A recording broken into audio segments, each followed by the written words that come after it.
Usiku wa kuamkia leo kulitokea ajali ya magari mawili kugongana uso kwa uso kati ya gari dogo Toyota Land Cruiser lenye namba za usajili T 385 EHM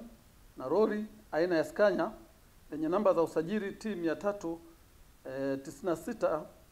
EHR likiwa na tela lenye namba za usajili T 833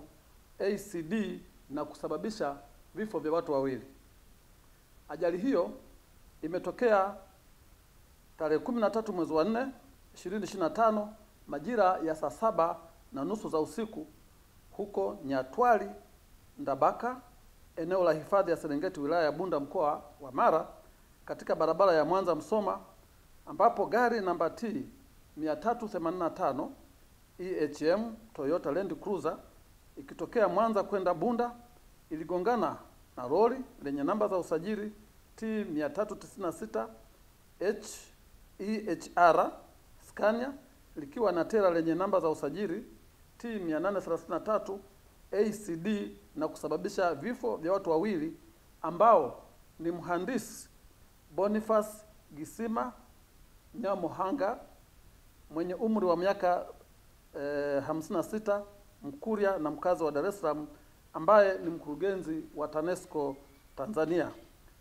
pamoja na dereva wake aitwaye Mhajiri Muhammad Haule mwenye umri wa miaka 61, Mngoni, mkazi wa jiji la Dar es Salaam, waliokuwa katika gari hilo dogo. Uchunguzi wa awali umebaini kuwa chanzo cha ajali hiyo ni uzembe wa dereva wa gari dogo kumkwepa mwendesha baiskeli na kushindwa kulimudu gari lake, na hivyo kugongana uso kwa uso na lori alilokuwa anapishana nalo. Dereva wa lori alikimbia na kuelekea kusikojulikana mara baada ya ajali kutokea. Miili ya marehemu hawa wawili imehifadhiwa katika hospitali teule ya DDH wilaya ya Bunda. Jeshi la polisi mkoa wa Mara linatoa rai kwa madereva kuzingatia sheria, alama na michoro mbalimbali barabarani, huku wakichukua tahadhari kwa watumiaji wengine wa barabara ili kuepusha ajali